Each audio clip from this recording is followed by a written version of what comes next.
Why did you decide to go the franchise route as opposed to, let's say, just doing businesses and employing coaches and things like that? When you look at franchising, you're actually helping people. You're giving people an opportunity to start their own business. And if you look at the market out there at the moment, you've got teachers, you've got sports coaches, and in particular, you've got retiring rugby players. So retiring rugby players come off their careers and they sit there and go, well, what am I going to do next? So we believe there's a huge opportunity for us to help people build their own business as well. So where did you actually start? Because a lot of people have this idea, we want to franchise it, and it's like, well, what do you do next? So we had the idea, we had the concept, we knew that there was something we needed to do. But in terms of franchising, it came up as a, should we franchise, should we not? But in order to kick the process off, I started to do research on franchise businesses that were already out there. I looked at Jim's group and Jim's mind. That was one of my specific topics. So I was like, right, how do they do this and what is the benefit of franchising? Do you want to talk about your strategy and with how you're building this? We were very much wanted to be a digital-led brand. We needed to make sure that we were credible. We also don't want to be a business that launches with no content. A lot of the times people are hamstrung because they haven't recorded or don't have anything there ready to go. So we thought, what better way than to get us talking about our ideas, our views on sport, why the first 7 years is the most important thing, and then use that content and cut that up into smaller pieces to be able to feed, whether it's our TikTok, Instagram, our LinkedIn accounts. So welcome back to the Franchise Marketer podcast, and I'm joined by James Farquhar. So thanks for joining us, James. And before I was going to give a bit of an intro. So James is the founder of Footy Nippers, which you can see in the background with the great sign. But James, you've been a very successful entrepreneur before doing this. And the way we've come into contact was quite interesting. I think you downloaded the franchise playbook, which I had available online, which is 60 pages, and you reached out from there. I'm generally pretty standoffish in my LinkedIn messages because everyone's just trying to picture and stuff. And then we jumped on a call. We got aligned, and next thing you know, we obviously, I'm on your advisory committee and we're doing, and you've been doing a lot of stuff from the playbook in your business, which is awesome. And you're building literally a franchise brand from scratch. So I think it'll be great. It's going to be great to talk today about how you're doing it, what you're doing, what your approach is, so that other franchise founders and other people in franchising are actually listening from your approach, which I think is actually pretty unique. So James, do you want to give a bit of an introduction first, a little bit about yourself and obviously maybe your businesses you were involved with before Footy Nippers? Yeah, cool. Well, Joel, thanks for having me, mate. And yeah, mate, I was stalking you for a while, but I'm very happy to have you on board. Sounds bad, but that's exactly what was happening. But yeah, my name's James Jimmy Farquhar. I'm from New Zealand. Lived here for about 26 years before then getting overseas experience in London and Amsterdam. But all throughout that process, I've been a big believer in the power of sport, the power of movement for kids. So I went about my journey into the tech world about 8 years ago. I was involved in HR, recruitment, AI kind of stuff there through video. And then I've had several different sports startups. I've had one that was about unifying data to help unions make better decisions called Ruck. I then had one called GG, which is about getting kids active through challenge games and gamification. And then that has led me on to the latest venture that I've co-founded with Troy Nathan that we've been working on for about the last 12 months. And that's Footy Nippers. And Footy Nippers is an early years sports and movement program for children aged 18 months to 7 years old. And what we do is we use the Māori culture storytelling. So the Māori culture is our native language and culture in New Zealand. And here we're brought up on stories that help instill belief and confidence. So when we understand our audience and, getting kids active is so important now. They're sitting more. They're lacking foundations when they get to clubs. You go to school, they're all sitting on the stools. PE is not structured. And, parents are looking for alternatives. So, yeah, we believe there's a way to create a new way to make movement fun. So storytelling with the rugby ball, and then the goal is to grow strong, kind, and confident kids. And how did you come to the decision to franchise it? So you and Troy are really good mates, and you wanted to do something together. So then why did you decide to go the franchise route as opposed to, let's say, just doing businesses and employing coaches and things like that? Yeah, cool. So it's probably worth understanding a bit about Troy. So Troy is the founder he's an ex-professional player. He's a Kiwi that lives in Ireland, and he's the founder of Haka Rugby Global. So Haka Rugby Global is the world's largest rugby academy, and they've got 90 camps in 23 countries annually. And when he goes to these camps, he actually is the owner of Haka Rugby, and he employs the coaches. He's got about 30 or 40 worldwide that go with him to these camps. And I mean, it works really well there because all he does is a 3-day camp every year. But if he was having to put on classes every single week, but every single one of these locations, it would drive him crazy. So when we looked at what he was doing, the playbook was really clear. the use of the Māori culture, the use of the rugby ball, and the use of they go more in depth on the culture element, and a lot of the coaches and himself have the Māori heritage. But what he saw is that there's something here, but there wasn't something here for one entity to own and manage coaches globally. It's too much. And when you look at franchising, you're actually helping people. You're giving people an opportunity to start their own business. And if you look at the market out there at the moment, you've got teachers, you've got sports coaches, and in particular, you've got retiring rugby players. So retiring rugby players come off their careers and they sit there and go, well, what am I going to do next? The game that's given them so much. And so we believe there's a huge opportunity for us to, obviously we systemize everything from our curriculum to our marketing to our tech platform. It wasn't just about the fact that we know it would be hard to manage ourselves individually, but we actually just want to help people build their own business as well. Yeah, and you've got a great specific avatar, which probably helps a problem, ex-athletes, leaving the game, they want to stay involved in the game. There's only so many limited coaching spots that are available. So, and then this is a great way for them to stay involved in the game, make use of everything they've learnt, and obviously, give back to the community plus earn an income, which I think is a really good specific offering and focused avatar with what you've done. And what Troy's done, for those that don't know, Haka Rugby Global, look it up because it's huge. And it's massive what he's been able to do, like Instagram and stuff. It's an absolute amazing thing. And then I don't know how you both manage your time, to be honest. We'll talk about that later. But so you've gone to decide to franchise this thing. It's like, right, we've got this idea to franchise. And then obviously, Jimmy, you're the orchestrator of a lot of this stuff with all your background, research heavy and stuff like that. So where did you actually start? Because a lot of people have this idea, like we've got this idea, we've got this concept, business thing, we think it's going to work. We want to franchise it. And it's like, well, what do you do next? So what did you actually do? Okay, so the interesting part so we had the idea, Troy and I met in Ireland, we had the concept, we knew that there was something we needed to do. But in terms of franchising, it came up as just a, should we franchise, should we not?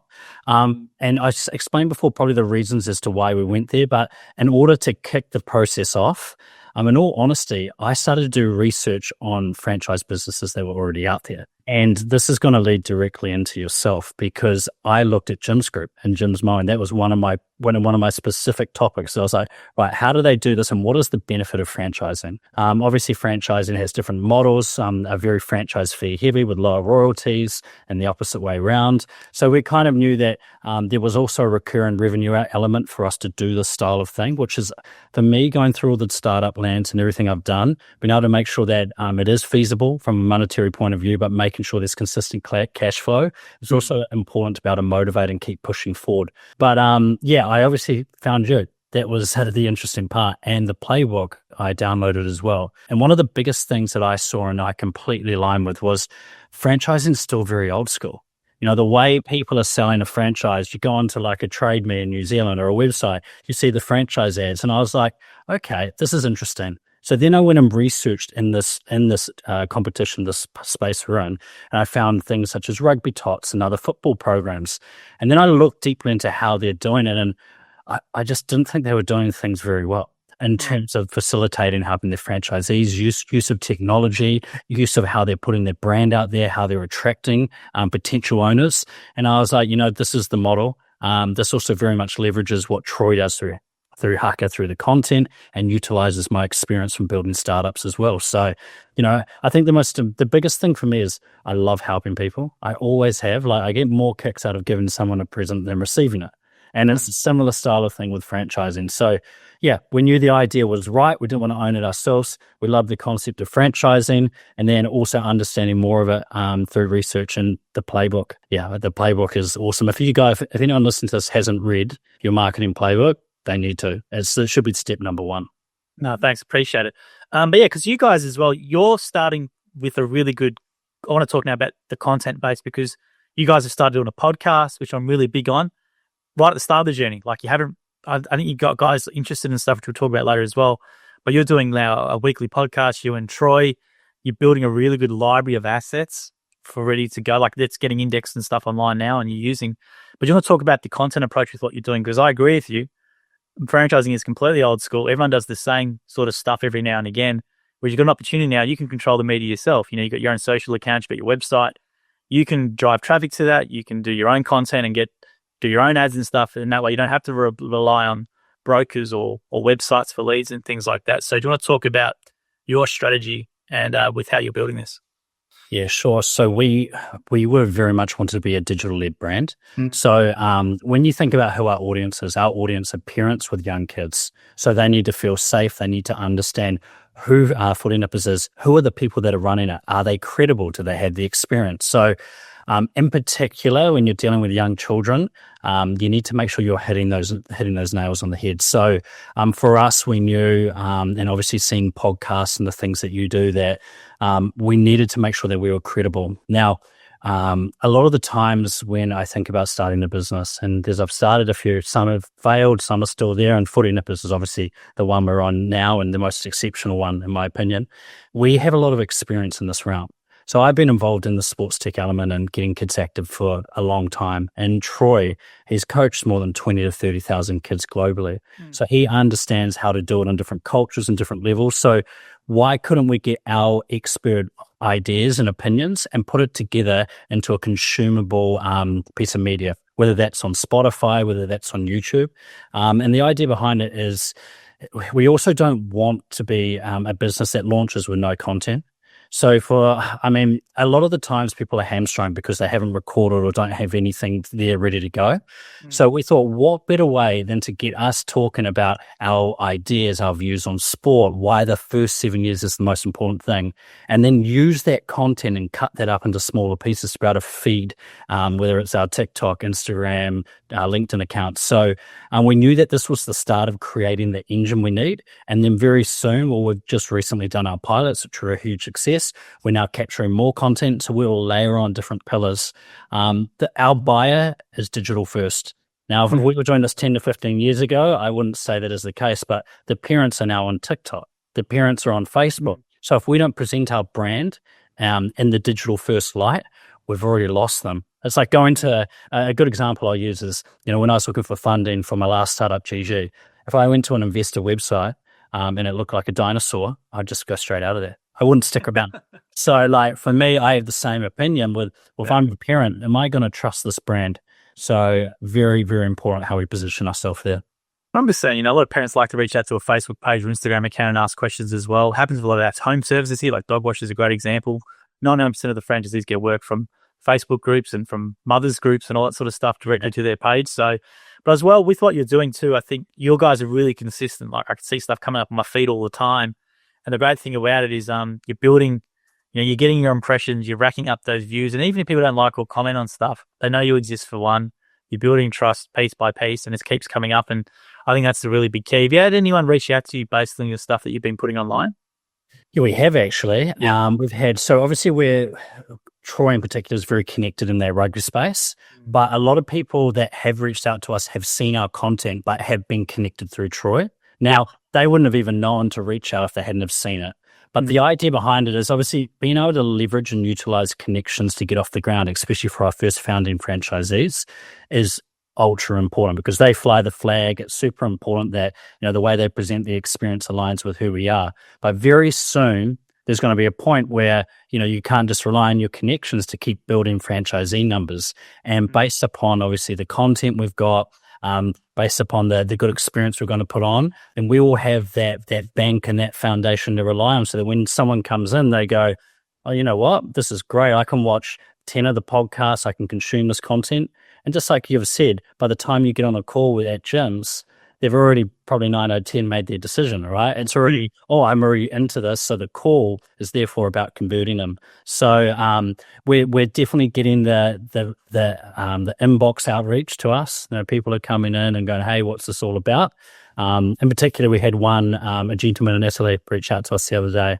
And we're pretty much close to signing him on, all because he saw the content come up. So that's cool. Pretty cool. Italy, pretty random place of places. But, now if you look at where we are now, we've got one launching in New Zealand, one in Australia, one in Dublin, Ireland. We've got interest in Spain. We've got interest in Italy. It's amazing. We're loving it. How does it adapt? Obviously, Troy's doing this already with Hucker Rugby Global. Just for people who don't know, how do you then adapt that program for the different countries, or does it just stay the same? Obviously, there's different language and stuff, but how does it adapt with different countries? Yeah, look, it definitely does adapt. So if we take the Hucker Rugby model, Troy still turns up and he delivers it in the same way. but the way he might present the Māori culture might be slightly different. Right. The way he interacts in that language through different tones, getting on their levels, can also be slightly different. Now, from a curriculum point of view and how we present our classes and our adventures and sessions, that does not change. But the way that we attract parents into the program might have to switch. So, as an example, in New Zealand, and particularly in Scotland, advertising that, hey, we are a movement program centered around the culture and the rugby ball is probably a really important thing. But then when you move over to Italy, rugby is not as big of a thing, right? Now, some would say, well, you should be targeting the hot leads that love rugby, and absolutely, that's where we should be targeting. But the big thing here is we have always sold ourselves as being a movement program. So we are trying to build core foundational skills, agility, movement, social interaction. Outside of the rugby ball, that is a very important thing of what we do. So the way we position Footy Nippers, it needs to be seen as that program that is inclusive for all kids. It gives your kid the advantage, and that when a parent goes, my kid loves it, it's not just about the ball. They get this immersive experience. They come home, they smile, they kick the ball around. That's what's going to be a good story that they tell to their friends and tell to their different peers as well. So, yeah, it's not too different. It's just the way it's positioned might be slightly different. And obviously pricing can factor into that, because there might be areas that you got to hire venues that cost a bit more money, some that are less. So we need to be flexible in how we deliver it to make it as inclusive for everyone that we can. And with the coaches themselves, so you've used existing network with Troy, which is great, because I think it's the hardest thing most franchises are starting is getting the right franchisee. And unfortunately, a lot of brands that start in franchising, they don't have that network. They have to get their first franchisees, and they might have one or two that don't align, and it can cause a lot of issues. So having that network already that you know is going to align with the values and they're good people and you can get along with is really key. Get them successful, and then you can obviously expand outwards, and you've got everything already. You start running your ads and stuff like that for people to have a bit of a stalk around and obviously consume and come in. Yeah, absolutely. I think, that has been definitely a bit of an unfair advantage in terms of... No, you got to use it. It makes sense. No, it makes sense. You know, there's these people that come on board as our founding franchisees, which we're defining as our first 10. We live and die by them, right? How they deliver the experience. Are they aligned with our mission? Are they going to uphold our values when they deliver these classes? That's so important to us. And Troy and I don't want to entertain getting someone on board who's not going to be aligned with us in that respect. So how they perform will reflect on us. And ultimately, we want to make sure franchisees are happy, but also the parents and the kids are having the most amazing experience and time. So, we've been, I wouldn't say picky, but usually people are not picky when they're like, hey, get a franchisee on board. But yeah, we are pretty picky because we care about the experience over anything else. And we'd rather nail that core part this year, especially across 2026, which the goal is to get to around 20 franchisees. Wow. Get that right and then scale. But we're on track to get there at the moment, which is really cool. And what's the pre-launch look like for a new franchisee? Like, are you doing the marketing? Are you doing like a pre-sign-up list to get people on their list, or how are you doing the pre-sale, the pre-launch for the franchisees? Yeah, that's a really good question. So, this word vibe coding, the two words vibe coding, it drives my partner nuts. She sees me say, what are you doing? Or making another website or building another tool. Honestly, what are you using? Sorry, are you using Replit, or what do you use? Yeah, Replit would be the main one. Obviously for apps, you can use things like Rock, and Lovable's good for building interfaces for models and stuff. But Replit, I find, is you can export the code a bit more easily, and you can also connect to other developers. But it's more of a platform tool. I've gone and built the platform. A lot of times you can spin something up in a few minutes or hours, but I spent a few months building the platform, so the parent platform, the franchisee dashboard. But the most important part is when someone signs, we have an 8-week onboarding process, very structured. So on the first week, it's all about operational readiness and getting them aligned with the brand and the story. The next week, it's about coaching and curriculum, safeguarding how you deliver sessions. You essentially get the flow. And the next week, it's about marketing, then about tech. Now, when they hit around the third to fourth week, the goal was that they've got a venue locked in. And when they've got a venue locked in, we then know that we can start marketing to parents in the area to get them to sign up for an open day. So the open day, we usually launch on the 7th week. And then after that, the next week, we then go live. Look, it's one of those things where a lot of the people we're getting on board, some of them haven't started their own business, and the thing they're really good at is coaching and delivering great experiences to kids. So, we take all the marketing on board. Obviously, as part of coming on board with us, we're not too big on the franchise fee. Like I know you and I have spoken about this before. The franchise fee should cover obviously the licensing of the IP and the time for the founders, but we're big on giving people the opportunity to come in, but we're also very big that they have the cash flow and capital to invest in launching every venue. Because if you can launch a venue successfully, the rest will happen. So you've got 8 weeks. At the end of the 8 weeks, they launch their live classes, and then we have a 3-venue system to help them launch their next 3 venues, ultimately within another 2 to 3 month period. So very structured. All the tools have been built by myself, and it also very much tracks how they're going throughout the week, completion, milestone tasks. It's all automated, and ultimately we're here to support in every which way we can. And how long are their programs for? Like, how long's the actual curriculum for them? Just for, like, obviously a franchisee, like, how many weeks of the year would you anticipate they're running classes, or how would that look? Yeah, cool. So we've built out a curriculum for the full 52 weeks. So Really? what you give us, because we just wanted to have it filled out, but we know that that's not going to be the case. People go on holidays. Italy shuts down for 2 months. New Zealand shuts down for a full month. So look, we know that is how the situation is, but how we work is we have chapters. So a chapter will be for 4 weeks, and within each of those chapters, we have adventures. So the idea here, and just for the people that are listening, the model is that if you got a territory with us, let's say you might use West Auckland as an example, your goal is to then set up venues across West Auckland, and your goal is to then fill up the classes. Now, a class is made up of 15 kids, and we have 4 different age groups. So there's 18 months to 2.5, 2.5 to 3.5, 3.5 to 5, 5 to 7, and those classes are put on once a week. Now, for us, as a bare minimum, our goal is to get every franchisee to 6 venues at 70% occupancy and operational for 44 weeks per year. Now, if you get to that point, you have a very successful business. You're making very good money. You're also doing a very good thing. But importantly, you're getting your time back. And like, I spoke to someone the other day, and I was like, what's more important, getting paid a lot of money or getting your time back and not getting paid as much? I'd go for number 2 every day of the week, because my time is really important. So not only are you getting a successful business, but you're also getting your time back. Given you're going to be busy in the first year, you're going to be coaching a lot, but when you start to scale and get more coaches on board, it becomes very much like you can hire an operations manager, and potentially you can start to expand to different territories. So there's lots of upside. You get your time back to spend with your family, and there's good money to be made for them. And ultimately, it's for a great reason as well. So yes. So is that the model that Troy has sort of done with Hucker Rugby Global that you're trying to do? Is this a newer sort of thing in regards to, or is that basically how Troy did it, and you're sort of applying it at a smaller local level, or?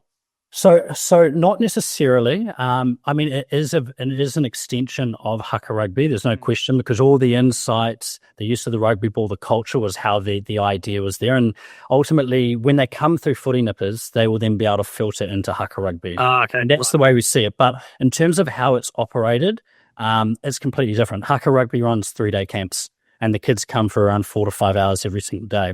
I mean, he can get anywhere from 30 to 150 kids at these camps, whereas this is just classes 1 day a week. And obviously the important part here is that it's with the parent as well. So we want to make sure that the parents have this special bonding time with their kids. So making sure it's not during kindergarten or school hours is important. So you might host it on after kindergarten, might be at 3 to 4 p.m., might be 18 months to 2.5 years old. But we ultimately see the weekends as the prime spots for us as well, whether that's a Saturday morning or a Sunday morning. Right. So that's sort of good, like, even though it's the weekends, but like you're right, get your time back for the other stuff during the weekend. You can have this as a weekend thing, which would be pretty appealing, I reckon, to a lot of people. Yeah, correct. And it's like, at the end of the day, if you love coaching and you love helping kids, then you're going to be motivated by this in the first place. And, we don't just want people to be motivated by the money, even though that's really important, right? It's got to be worth your while. Well, I mean, in the world, I think 95% of people don't earn over $100,000. And you're from year 2, if you start to scale correctly, you're automatically over that mark with your time back, and with lots of upside as well. Obviously, I'm not selling financial advice here, but this is how the model can work. And how did you structure your fees? Like, what fee model did you go with and why? Yeah, sure. So again, we went low on the franchise fee compared to other competitors. I see that as a barrier, but obviously people putting skin in the game is important. We then have a royalty, so we take a 9% royalty.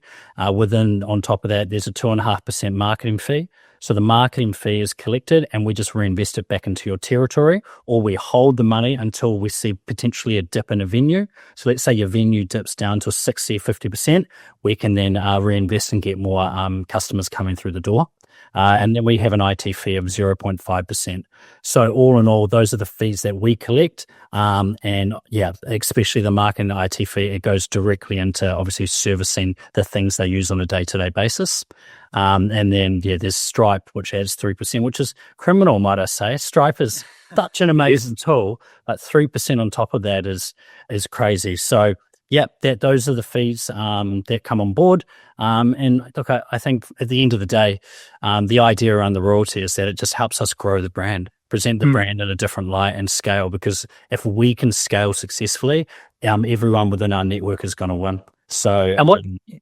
Yeah, I completely agree with you. And what about the technology for the franchisees at their franchisee level? You've obviously got a pretty in-depth 8-week sort of plan which they can get onto. Is there any sort of technology to help them manage their business? Because obviously you've got to track, I guess, or have some insights into what they're earning as well. That obviously how you calculate your royalties and stuff. But what are you giving them on their end to sort of manage the business?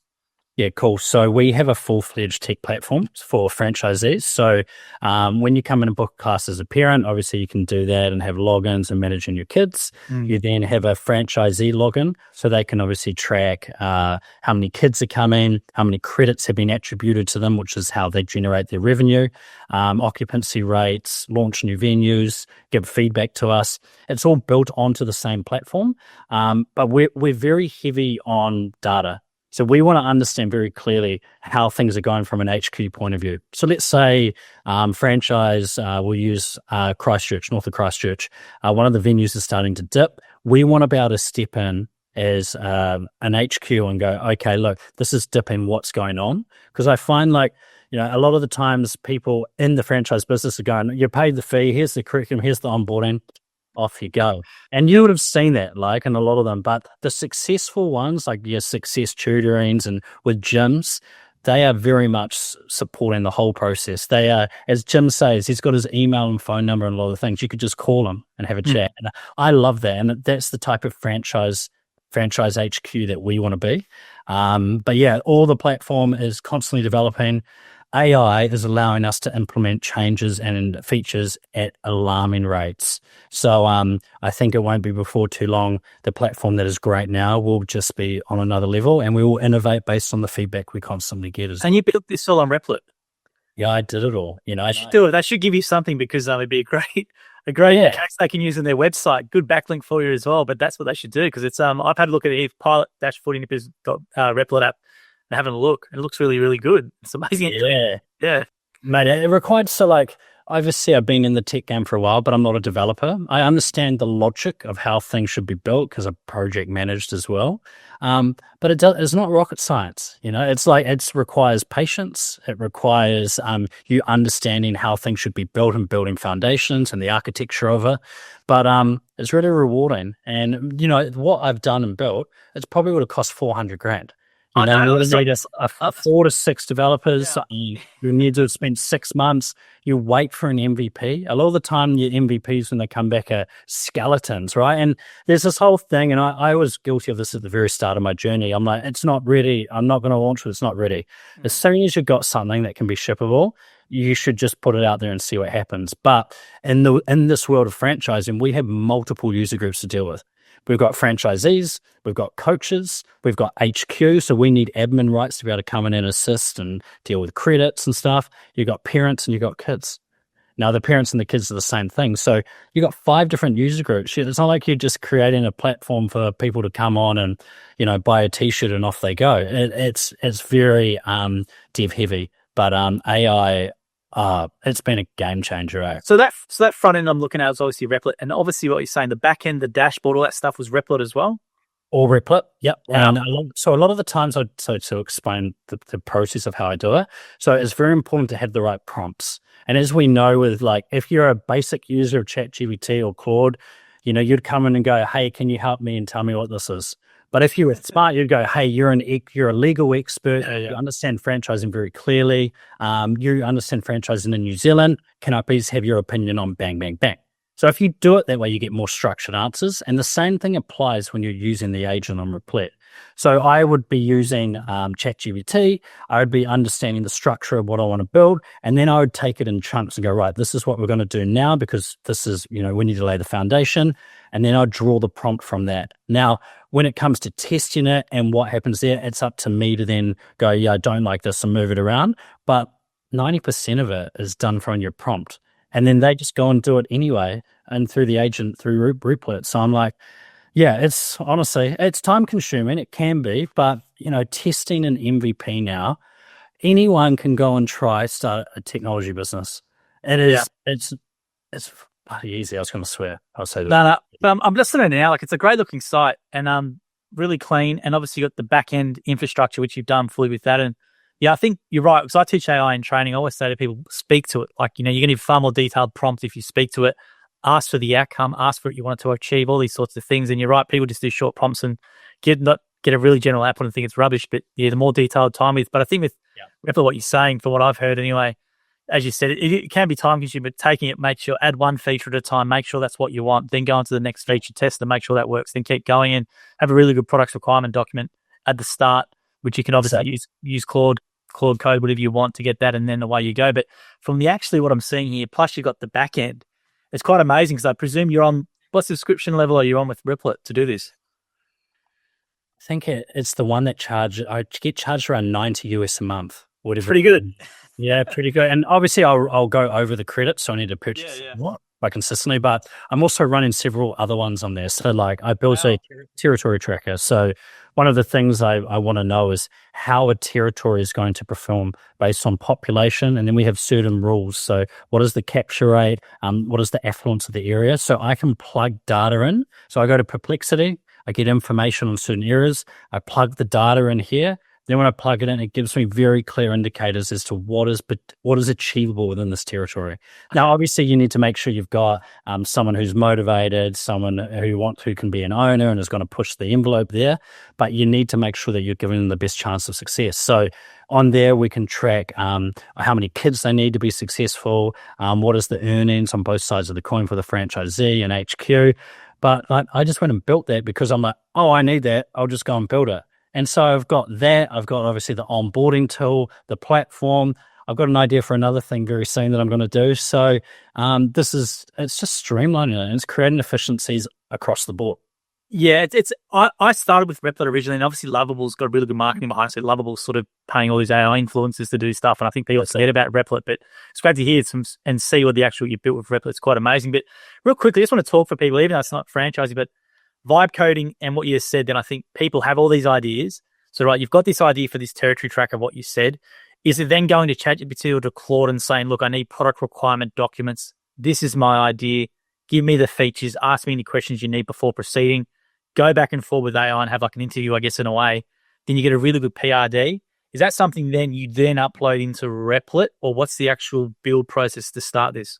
Yeah, okay. So exactly what you've said is right. So I wouldn't be going to, like, let's say ChatGPT. I wouldn't be going to ChatGPT, getting one brief and then going over to Replit and doing it. You need to really hash it out before you go and give a developer brief to Replit from there. So I'd go in there, I'd lay out the idea, what I'm looking to do, what are the key things I need it to do. Obviously, the goal here is to then create a roadmap from it as well. So I don't want to just know what am I going to do now, and that's it. I want to understand, okay, this is what I want to do now. What are the things I can add in the future to enhance this capability of the platform? So it will lay out here's a roadmap, and then I go, right, okay, in terms of a good, better, best approach, what is a really good starting position to be able to release this and test it? Then they'll give me some ideas around this is what I like and like, but then there will be things that I think are important that it doesn't know, right? Because it's in my, okay, I think this feature is really good. So I'll constantly iterate with ChatGPT. And then eventually when I'm happy, I go, right, okay, give me a feature brief on this one that I can give to Replit. That's assuming I've already done all the foundational stuff. I go over there, Replit does it, and then I usually go through that feature at that point of time. A lot of Replit now will do auto testing with the agent, so you can see it in its little screen. It will go through and test it, but I always make sure I go and look at it as well. Because if I don't like it, I don't feel the flow, there's no point in going to pull another feature in. You need to get that one right. And that's in terms of like when you do product development, you run in sprints. And what you try to do is make sure that you finish the ticket, everyone finishes theirs, you then merge it and make sure it all works together. So the same philosophy works here, but you want to make sure that you're not building things to an average capability, lots of features, you're actually doing it in a good capability. It can be executed well, put them together, and you can always add versions on top of it at a later date. Right. So you get your PID done, you upload it into Replit, and then obviously you're going to start. And then obviously, are you telling it to then just stay, do the first feature, then stop? Or are you saying, like, what are you doing to make sure that the actual build goes smoothly? Because sometimes, you give a big PID and there's all this stuff in it. Like, are you literally saying to it, create the first thing, then stop and ask me? Or how are you actually going into making sure that it stays with some sort of, I guess, level of quality through the build? Yeah. I mean, so I've done things where I've given it everything, and I've done things where I haven't. I think as a starting position, what Replit will do either way is it will build what it thinks is a foundational application, no matter what. So if you gave it one feature, it will build a lot of things around it. Go, well, here's the whole thing. So I'd be inclined to give it the full brief at the start as to, look, we need a profile, we need a clean onboarding, it needs to have this and this. When they land, we need to make sure they have a dashboard. The dashboard needs to tell them why. They need to be able to book classes. When they book classes, these are the key parameters. Can you please go away and create it? Now, they won't get it 100% right, but then you have a base to work with. And so what you can then do is you can also take screenshots and look at it and go back to ChatGPT and say, okay, with the onboarding feature, they didn't get this part right. What would be the best way you think they can enhance this? That's a great prompt. ChatGPT, because it's already working with you and understands your business and understands it from the original prompt. Okay, I would do X, Y, and Z. And so then you go back. So what I recommend is make sure you've got two screens, because otherwise you're going to be going tab to tab consistently, and it can get quite annoying. Well, you said that I think it's a really great example of effective prompting and effective use case for taking a screenshot, then re-uploading it. I think whenever I use Gemini and things like that for my infographics and stuff, it's just far better with an example. Like, here's the example of the sketch, replicate it with this post, and it does far better as opposed to just the prompt without an example. So a visual reference, as you said, I think it's a really, really good thing to do. But it's been amazing what you've been able to create this with Replit. It's very, very cool. And you'll be able to create this personalized software now to actually help. And it's going to mean you can move really quickly. Like, you might get a franchisee idea. It'd be great if I can do this or add this in there. You don't have to go to a dev team anymore, and it's going to cost thousands of dollars. You can literally just go, right, and then do it in Replit, deploy it as well. But I think the next thing is obviously you build this thing. Yeah. It's obviously gotten a lot better, because I think 6 months, a year ago, people were going, oh, the code's not usable, or there's all these mistakes with it and stuff like that. But you've actually then got to deploy this thing. So can you deploy, is it via Supabase directly in Replit now, or how does it actually get deployed so people can actually use it? Yeah, cool. So it's worth noting now. So I was building the platform for 4 to 5 months, and the goal of the platform was to service our pilot. So the link up there at the moment is for the pilot. They went on, and then very soon we'll transfer that over to the actual Footy Nippers website. But the idea there was, it was something that I could produce, I could work with, I could get feedback, and then that was fine. But the thing that you need to know about these tools is they might not be scalable, right? So let's say in this year alone, we think we might have around 5 to 10,000 parents come on board. That would be great. We might have around 10 to 20 franchises. We want to get to 20, then you've got different coaches. Can the platform handle that scale? So what I've actually done is I now, because my time shouldn't be on building the platform. My time should be helping franchisees, helping onboard coaches, helping get them set up for safeguarding, helping make sure that we're presenting ourselves in the right way through a digital lens instead of me sitting behind a computer. So what I have done is I've actually brought a guy on board. He helps me for 10 hours per week. He actually used to help me on one of my previous projects. And he comes on board. I give him the tickets. I use Notion as a tool, by the way, for that. And then Notion, give him the ticket, and then he goes away and does that. Now, we use GitHub. And obviously to connect with his local branch, and then I can still go into Replit and update things on my own accord. And then all you do is publish. And I think Supabase, like what you said, is the main thing that's in there at the moment. So it's all very simple. But the part I really liked about Replit, which was so important, is that I'm not locked in. So I don't know the process with Lovable. I use Lovable for dashboards, and I haven't done the research about being locked in, but I knew for a fact that with Replit, I could externally invite this guy in. I'm not locked into their code, which means if Replit went down the Googler, then I would still have something there to use. Because I don't want to spend 4 or 5 months creating something to go, oh crap, now I've got to start again. So that was a really, really important aspect of going with them. And, I think sometimes you can see platforms that are all built on Replit because the UI starts to look very similar, but you can also start to change that yourself. That is true, because you can sort of tell if it's an AI sort of generated things. They do have a similar look about it. But I do think it's getting a little bit better, like in regards to how it designs sites and stuff. And that's only going to improve another 6 months to a year. Yeah. We'll be indistinguishable.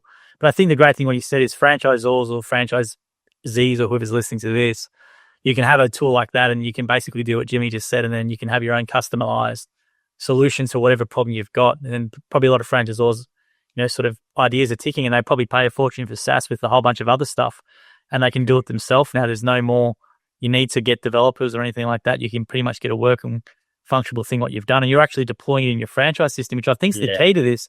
It's not just vibe coding for something that's cool on your end. It's going to be used by actual franchisees and customers in your business, which I think you vibe coded a franchise system almost in a way. How cool is that? It is pretty cool. You say it like that, it is pretty cool. And I think coming from a tech world, speed is key, and your ability to understand feedback, iterate on it, and test it is so important. So, the cool part about Footy Nippers is because we are digital, we are very tech savvy.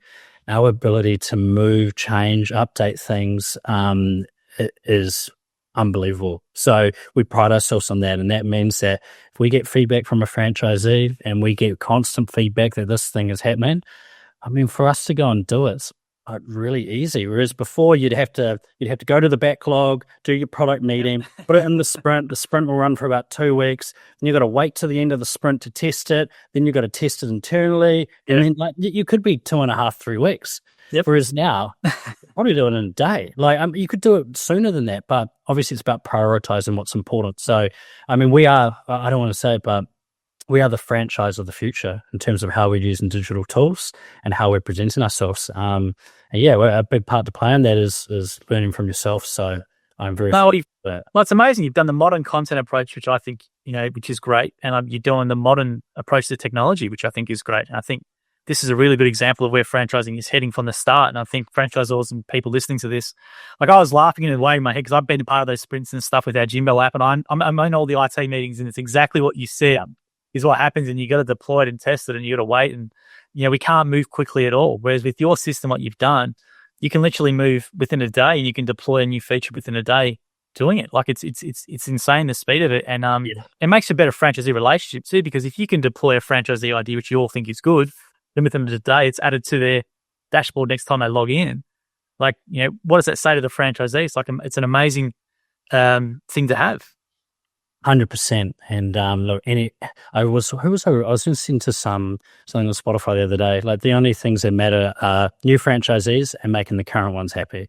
So anything we do, if it services that mantra, then that's what we're going to do. And we know the platform, the data, the technology, the experience. We know all these things are so important. So our speed to being able to help them is crucial. We're starting to build the web out of key people in key areas now as well that we trust. So as we scale, as franchisees scale and we get more of them on board, we're also starting to very much think about people that can help facilitate them in their local areas as well. Oh, really? Awesome. And with when are your first people go live? Which states? Yeah, so that'll be in April. At the moment, it's looking to be around either mid to the end of April. We've currently got 2 of the franchisees in our onboarding tool. So they're going through that at the moment, which is really cool. Yeah. But obviously, with the first ones, we're still just making sure that it works, it's iterations. But if I need to fix it, it's really easy, right? It's really exactly. So, and I was going to say as well, with your, not related to franchising, if your startup background, you're obviously really successful in that. What was your most successful couple of startups? Well, I've had a few fails, I'll be brutally honest. Some of GG was successful in its own right. So that was our one essentially what we did was we automated trainings for coaches. So they'd answer a whole lot of questions, and using the Haka Rugby content, we would then help them know what to coach and when. And Right. 80% of coaches that use sports are parents or volunteers. So we knew that there was a market there, and we managed to raise significant money. We managed to scale it. But the thing when you start to raise money is your expectations of what you need to deliver gets higher. So the VC model and the investor model is, I don't want to be raising it in a down round. I want to be showing that this is valuable going forward. So we couldn't demonstrate the clear metrics to raise further. But that would be probably one of the bigger highlights. The other thing we've currently got at the moment, so when I first started this journey around 10 years ago, I mentioned that I got involved in video technology for HR. So I'm still helping my brother on that regard in terms of strategic advisor and helping him set up sales as well. But what the interesting part about that is we found it was sitting on a gold mine not long ago. So the thing with AI is anyone can go build these apps, but getting the data to be able to train these models is really hard. So in our situation, we had thousands of videos of candidates. Obviously, we can't disclose names and stuff. That we knew where they got to in the process because we had big corporates recruiting through our tool, and they were using our applicant tracking system. So we understood what they said, their CV, how far in the process we went. And we can match that to the culture of the company, the hiring descriptions, the people in there. And so what we did recently is we ran a blind pilot. So we got one of New Zealand's biggest financial institutions. They had 120 candidates sign up through Preview Me and register their interest in the job. Now, their internal team took 14 hours to go through all those candidates. Our AI tool did it in 25 minutes. Wow. And we did it. Which is a 97% reduction. And then we also nailed the same top 10 as them. So the 14 hours they did privately, and they had, this is our top 10, top 20. Wow. We did it through our AI tool, and then we had a call at the end and go, right, this is who we got. Who did you get? They ended up hiring 4 out of 4 from our top 20, and 2 of them were in our top 10. So, I mean, that for me would be probably one of the more successful things that's happening now, and that is definitely picking up. But yeah, obviously, that's one element of what I do. The other element, which is my main focus, is the sport part in Footy Nippers. But I think having that success is giving you the freedom of the base. You can then do this stuff as well, which I think is the key. But I think it's amazing. But that what you're saying, do you think it's the key now? As you said, AI, software now can be done based on prompts, right, with Replit and things like that. But do you think, as you said before, it's the data? If you have a business around unique data that only you can provide, that's sort of a moat now moving forward. No matter whatever it is the data itself the moat, or it's not, or how do you do that? It absolutely is, because like using the Preview Me example, you can't go get 10,000 videos of people, right? And you can't understand where they got to in the process. So if someone wanted to go and try create Preview Me, they would need to have that data there. Now they might go, well, we're going to create an AI engine, but what does that AI engine pull from? Well, how do we know it's going to be accurate? So I think if you've got unique data, you have absolutely a moat and an ability to go and create a concept or an AI engine that does something that others can't. Now, obviously, your competitors could probably go and do a very similar thing, but the data is the key. So, I mean, with Preview Me, it's been up and down. We were trying at one point, we thought we're going to pull the plug, it's over.